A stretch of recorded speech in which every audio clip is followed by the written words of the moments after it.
All right. Hello, everyone. I believe that I am live here on YouTube, and I'm going to be talking about improvisation and songwriting today. If anyone is already here, let me go ahead and just post a comment myself.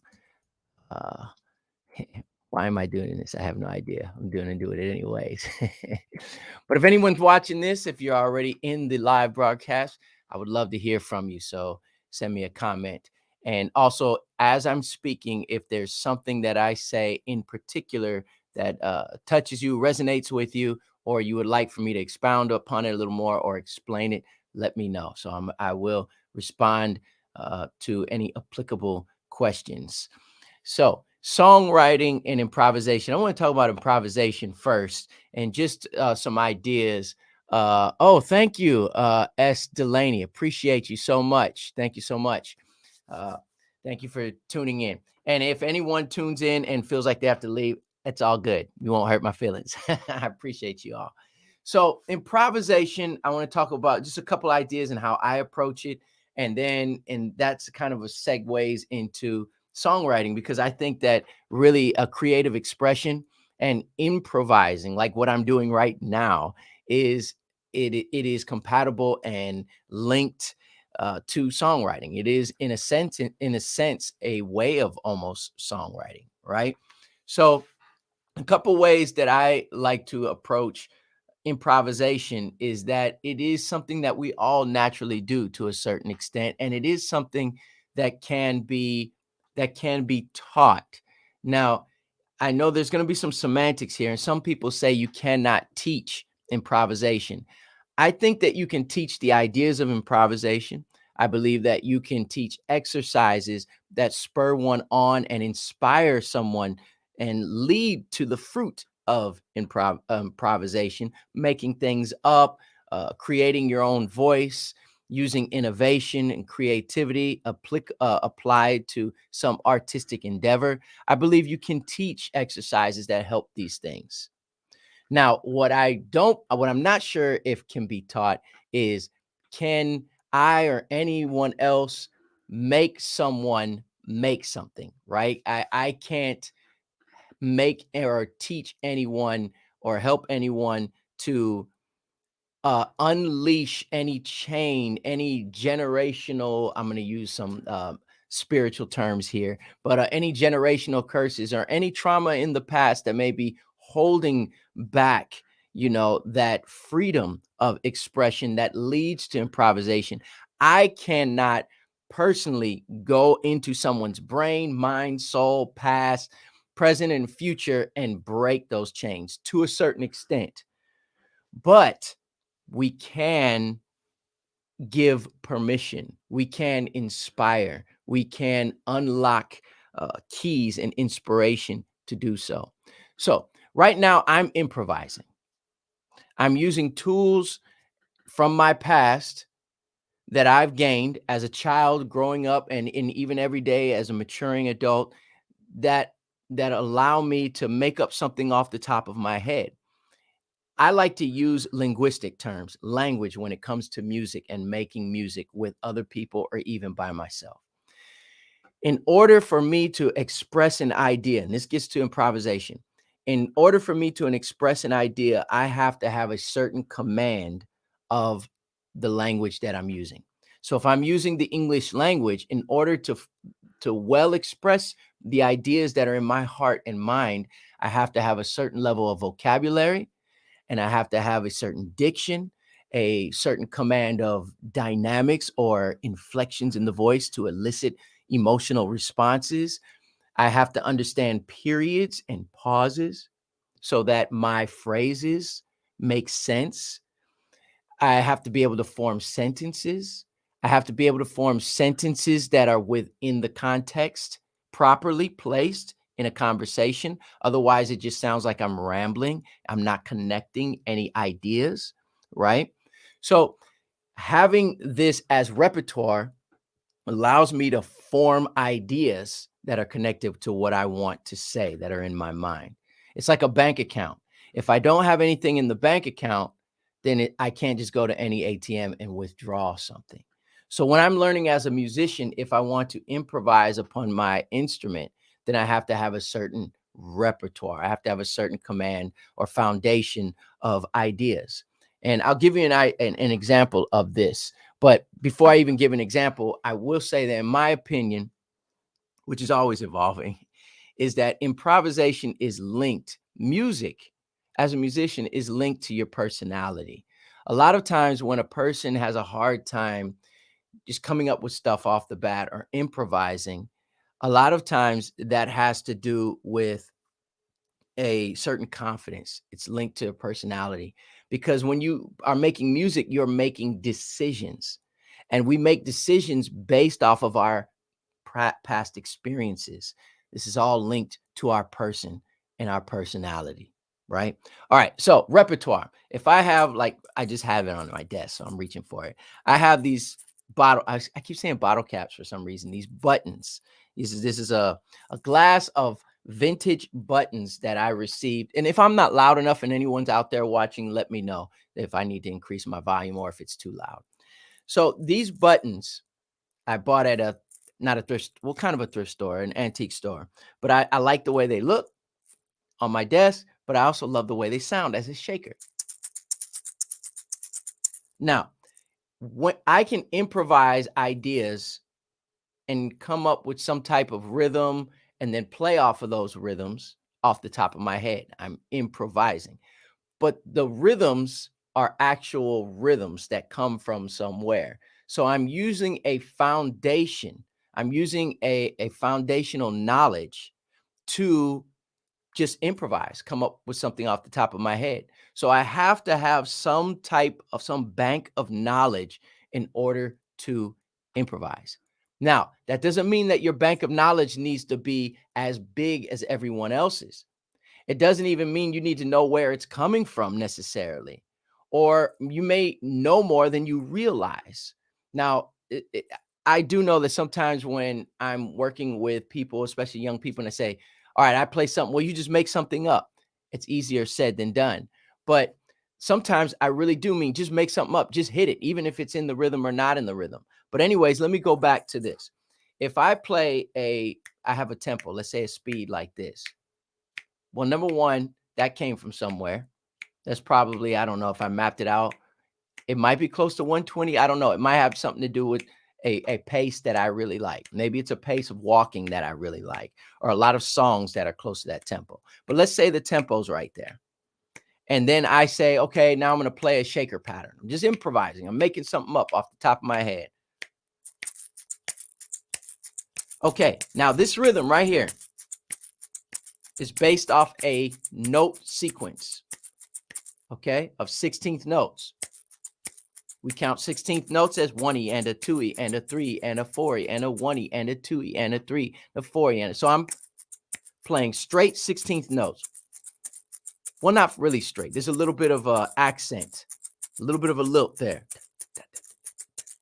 And I'm using dynamics, okay? But I am building off of a certain knowledge of being able to play 16th notes steady at any given time signature. So let's say 4 4 1 2 3 4 1 2 3 4 1 2. So I have a certain command of being able to play consistent, well-spaced 16th notes. So you see, improvisation is building off of something that already exists. Now I'm going to take those things that exist and I'm going to paint a canvas with them. I'm going to make something with them. All right. So 16th notes. Can you play even 16th notes in a tempo? If this is the tempo, okay, I'm playing even 16th notes. Now, let's take that even 16th notes and let's put an accent on one of the numbers. Let's put an accent on the first note, okay?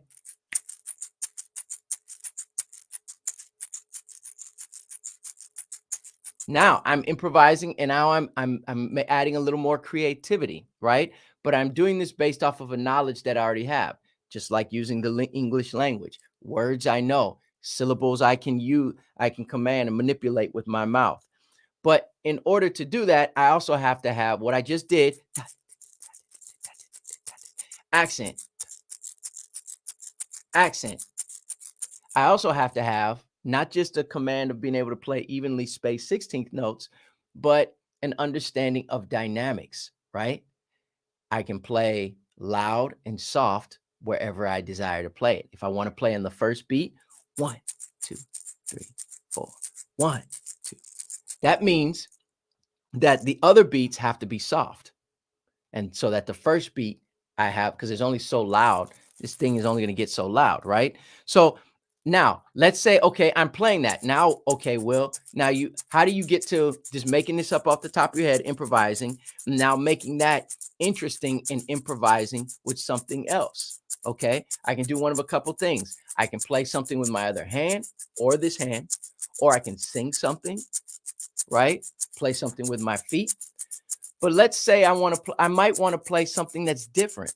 So let's look at it in linguistic terms. I often like to use these language terms. Let's have a conversation. This drum, let's say, or this shaker is going to play these even notes. All right. It's going to play these even notes.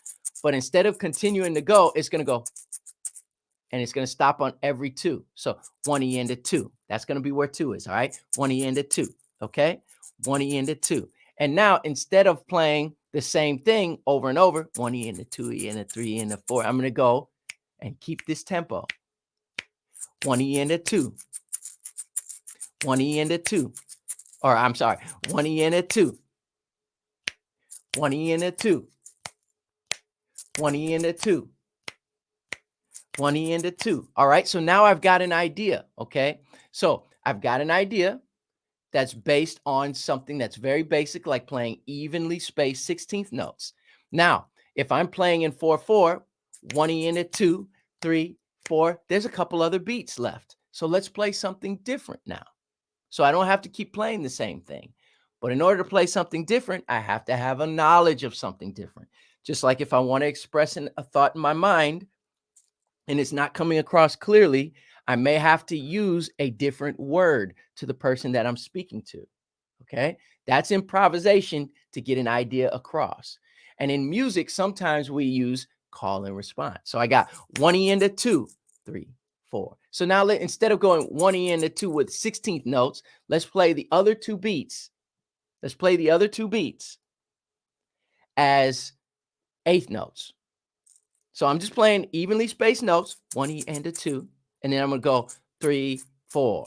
Okay. So, and then I realized as a shaker, there's going to be some little extra notes there, but I'm going to try to play just straight quarter, 16th notes, and then 8th notes. So 1 E into 2, 3, 4, or 1 E into 2, 3, 4, 1 E into 2, 3, 4. So now what if somebody else is playing and they go boom, the got to get the bop, the dot. I go 1 E into 2. So they go do, and I go right there. I just strung 16th notes and 8th notes together as maybe a solo shaker in a band. I don't know if I would ever play a solo shaker. Okay. But the idea here is that I'm using basic rhythmic knowledge to just put together these little 16th notes, 8th notes, and then start using how loud I play or how soft I play. But the key here is that I'm giving myself permission to just go for it, to be confident, say, well, what does 16th notes and then a couple 8th notes sound like? All right. Now, here's the thing. How do I practice this and be able to just come up with it when the time comes to play in front of people or playing on the stage or in the studio? Again, we go back to personality.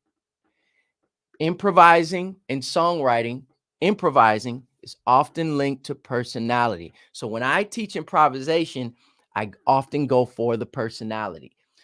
But let's go back. Now, I'm giving myself permission to play, okay? So I'm having confidence, but I need to practice these basic things so that when I'm in front of people and anxieties or distractions or any other external and internal pressures come, I don't have to think very hard about being able to play evenly 16th notes. This is the other issue that is hard about improvisation. Sometimes when we think we can do something 1 or 2 times or 5 times or 10 times, we can do it well, then we think we know how to do it. But what we really need to do is get to the point where we can't get it wrong, so that when external and internal pressures come, I don't have to take up a lot of bandwidth or mental power to play these ideas. Right now, there's all these external and internal pressures with going live. I'm wondering how many people are watching, and I'm wondering, is anyone going to come in? Am I going to say something dumb? Does my studio look really messy? All of these things that can get in the way and distract the ideas of what's in my head to express talking about this topic. But because I have dwelt on this topic for a certain amount of time and have a certain knowledge of the English language, I'm able to push through and come up with words to express ideas of the topic that I'm talking about. Even though I'm like, who's going to be on live? Is my studio messy? And all these other pressures. If I don't, however, have a strong command of the language I'm going to use, if I don't really know what I'm going to talk about, then all of the pressures of going live is actually going to overtake my ability to express on this topic. So improvisation can be improved and taught if we talk about the personality, giving permission for confidence, and just experimenting, because you're not going to really be able to know what you can do if you're afraid of failing. Because if you're afraid of failing to the point of being crippled, then you never even try, so you don't even know what you need to work on, right? So we really have to work on something. Back to that point, I went on a little rabbit trail there. We really want to work on whatever it is that you think you know, not till you can do it a few times right, but until you can't get it wrong. You've got to be able to do it so that you can, let's say I'm playing these right here, and I can do this and start talking to you and forget that I'm actually doing this. I'm playing those even 16th notes, or well, not completely even. It's like a little, right? But I'm playing this rhythm with these vintage buttons while having a conversation with you. The reason I'm able to do that is because this does not take up a lot of bandwidth. If you've ever had too many apps open on your phone and then causing it to lag, you know what I mean? Too many windows open on your Safari or Google Chrome or whatever browser that you're using, and then your computer starts slowing down. Too many programs open, and then your CPU starts getting bogged down, then you know what I'm talking about. Your brain works the same way. So we want to work on building repertoire. But when you're building the repertoire, you want to build it within the confines and structures of a routine that allows you to practice perfectly to the point where you cannot get it wrong. Now, I'm not saying that it's going to sound like John Mayer or, Giovanni Hidalgo on the congas, but it does need to get to a point that you can manipulate and control it without concentrating too hard. That's going to help you or set you up to get to a position that you can improvise more confidently, or even improvise, period. Okay. So there's a couple exercises that we can work on to be able to improvise. All right. One of those exercises is pick a rhythm. If you're learning rhythms, first of all, if you don't know, when I was getting started and wanted to be able to express myself more, what I realized, and I had to be honest with myself, is that I didn't have enough rhythms to, at any given time, if someone said, show me some rhythms and tell me about them, that at any given time I could say and play a pattern, and say, oh yeah, that's a such and such rhythm. Okay. And then here's another rhythm. Okay. And then here's another rhythm, blah, blah, blah, blah, blah, and go on and on. I didn't have enough of those rhythms that just lived in my head, right? That I could just say them at any given time. And I realized that that was one of the keys that I was missing to unlock my ability as a soloist, as a person who could improvise better, who didn't just need the rest of the band to improvise and come up with ideas. So I went to practice rhythms, and how do you know what rhythms to practice? Well, one, what moves you, right? Or what songs are you already working on? If you are on your worship team at church, or if you're in a band. If you're not in any of those and you're getting started, find some rhythms that when you hear it, it really moves you. Now, don't set the expectation too hard. It might be a rhythm that needs a whole lot of independence and you may not be ready for that. That's okay. I'm not saying don't try it. Just take your time and just keep practicing it. But get to the point where you have mastered that rhythm. Again, what happens is people often learn the rhythm and they can do it a few times, or they can do it 20 times and feel they have the rhythm. You have to be able to play that rhythm to the point where you could at least have a small conversation. Could someone walk in the room and ask you for a glass of water while you're playing that rhythm? Could you do a conversation and play this rhythm and keep going like I just did? That means that it's in here. It lives in here. So if I'm playing a rhythm, something else, let's say this is the song that we're playing on this tuba, and I'm playing in a band or whatever, and then it's my time to solo. I can borrow from that rhythm that I played a minute ago.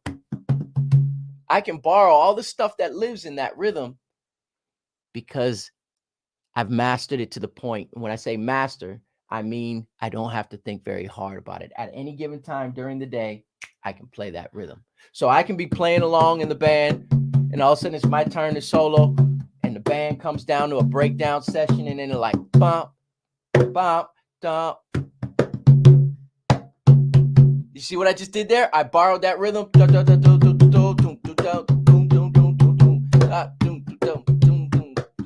then back into the rhythm, back with the band. I'm able to lean upon that repertoire, right? So just a bunch of musing and ideas. Man, my mouth is getting dry. I've been talking, I think, nonstop for the last 15 minutes about these ideas. So if anyone's watching this, have any questions, you want me to expound on anything in particular, type it out, and I will. This is also like a Q&A, or I want to do this at least once a week. I'm hoping to start, just jump on here and talk about these topics once a week. Some that I will come up with, some that people that are often asked about on the channel, as well as topics that that may be popular. Maybe we'll do some polls or something like that on TikTok and Instagram and on YouTube.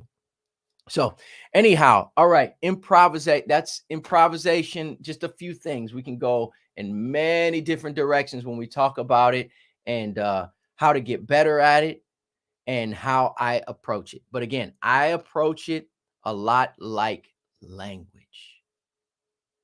For instance, if you say something really good that resonates with me, and then I go, that's a response. Sometimes when people in jazz, we have this thing called comping, right? In music period, when we're improvising, sometimes somebody will say something in the band, it resonates with you, and then you respond. You might go, and then I go, but instead of saying, I go, boom, boom, boom, boom, boom. I'm grooving. I'm going to, then somebody goes, boop, boop, boop, boop, boop, boop, boop, boop, boop, and I'm like, oh, that might be me going, ooh, that was nice, right? I'm just adding a period or an exclamation mark on the end of that person's phrase. Or maybe me not adding an exclamation mark, but I'm taking my highlighter and highlighting it, right? So it is a reaction, but our reactions are based on our personality. Your musical personality is based off of the bank account, that your music bank account that you have. So you want to build a music bank account. And it goes back to what I was saying about learning different rhythms, learning different rudiments, and being able to just spout them out on command at any given time. They are your language and they become a part of your personality. Now, the next thing is stringing them together, right? So when I learn a rhythm, every now and then I try to learn. I take another rhythm that I may know or I'm learning, and put those two rhythms together within a similar tempo. So I might play two measures of one rhythm, two measures of the other rhythm, and go back and forth. So if this is one rhythm, 1, 2, 3, 4, 1, 2, 3, 4, and then this is a rhythm.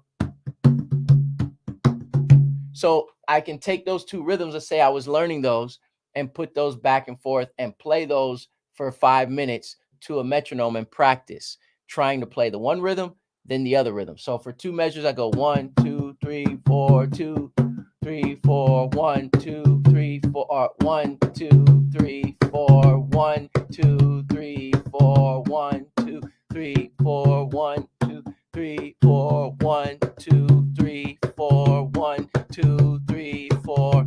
All right. And that's not always easy to do. So you have to slow it down. What it'll do is it really tests how well you know those rhythms. And it's like look at this like a workout, like a fitness, like a workout. You're building reps and sets.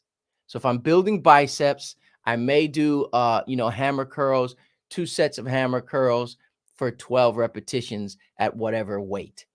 And then I may go do, after that, I go so many sets of chin-ups or pull-ups at so many reps, right? That's what that is like. That's a workout. I'm putting them together. Okay. So this can really help. This can really help to build improvisation. Now, that can also lead to songwriting. Now I don't I think I'm already at about 20 minutes or so. How long have we been on here? So I was gonna cap myself to a certain time.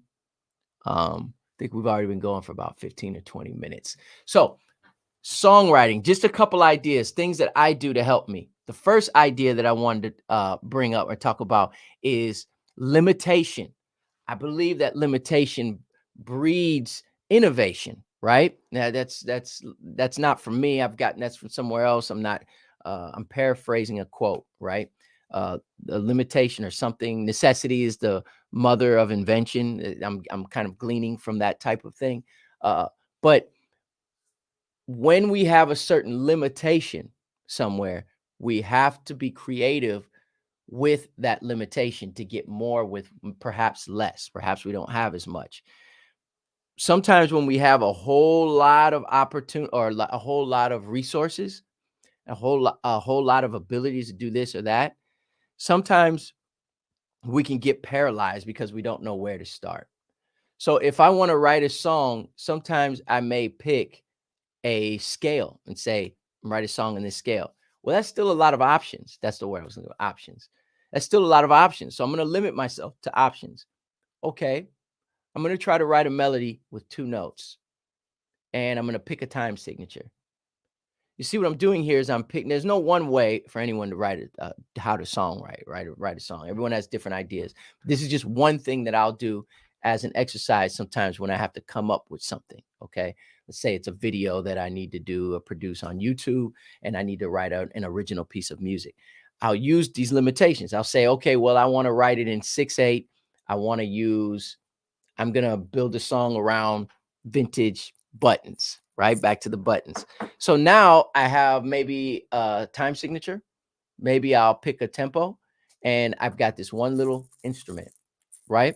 So sometimes when I feel like there's still a lot of options and I feel like I'm just blank, I'm drawing a blank, I might have a song that's been in my mind, right? Now here, this can get a little dangerous because you don't want to copyright infringe, not copyright infringement, but you don't want to plagiarism, right? You don't want to copy someone else's song and instead of just making an original song. But I may use something from that song as inspiration. Okay. So let's say I picked a song that was by a popular artist that I really like. And the song is Hello. The song has a really cool, or I might ask myself, well, what's 3 things about the song that you really like? Do you like, and I might say the time, let's say the tempo. I'm drawing a blank. I really like this song. You know what? I'm going to use just these buttons and I'm going to do something in that tempo, in that time signature. Okay. So now I'm limiting myself, but at least I have a place to start. Sometimes it's hard to even have a place to start. Okay. But these are a couple ideas that we can use to even have a place to start. Building with limitation. Maybe just use two instruments. I'm going to build a whole song around those two instruments. Maybe I'm going to go outside and the first bird sound I hear, I'm going to borrow rhythms and sonic qualities from that to somehow try to build a song. Maybe it's the name of the bird for some reason, and then I build a song from that, right? Using themes. Sometimes I like to use themes. Maybe I'll use a theme. Maybe right now here in the United States, on this side of the hemisphere, or whatever it is, it is fall season, right? If we were below the, I'm not drawing a blank here, but if we were in Australia, it'd be a different season. But here it is autumn, right? Well, if I'm bringing limitations, trying to come up with a song idea, maybe I'll use a theme, and maybe autumn is the theme. So then I'll get out a piece of paper, brainstorm, what do I like about autumn? So now it might, and then I'll say, okay, now let's limit myself and pick one of those things. Maybe it is wind, because I love the way the wind sounds in the trees in my region during the autumn season. Okay, wind. All right. So now from that wind, I may say, all right, what type of sounds do I like? Is there any rhythms, or am I going to write the song about wind? Maybe that wind causes me to go, you see that? So I don't know. I'm making stuff up, but my idea is that I'm using limitations. And those limitations can be in the frame of one instrument, a tempo, time signature. They could be a theme and then continuing to get smaller, building within that theme. These are things that can help with building that song later.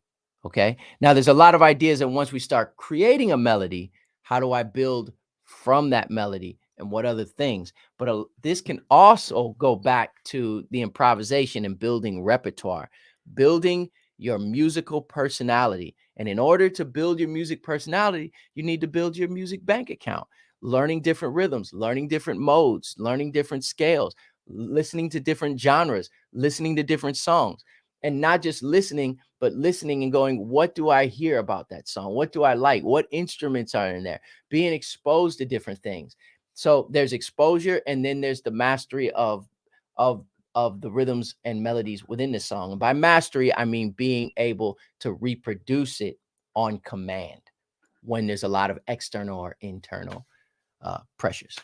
So, anyways, I am going to close this session for now, and I will leave this live session up for a little bit. I may take some clips off of it and create other videos from it. I don't know.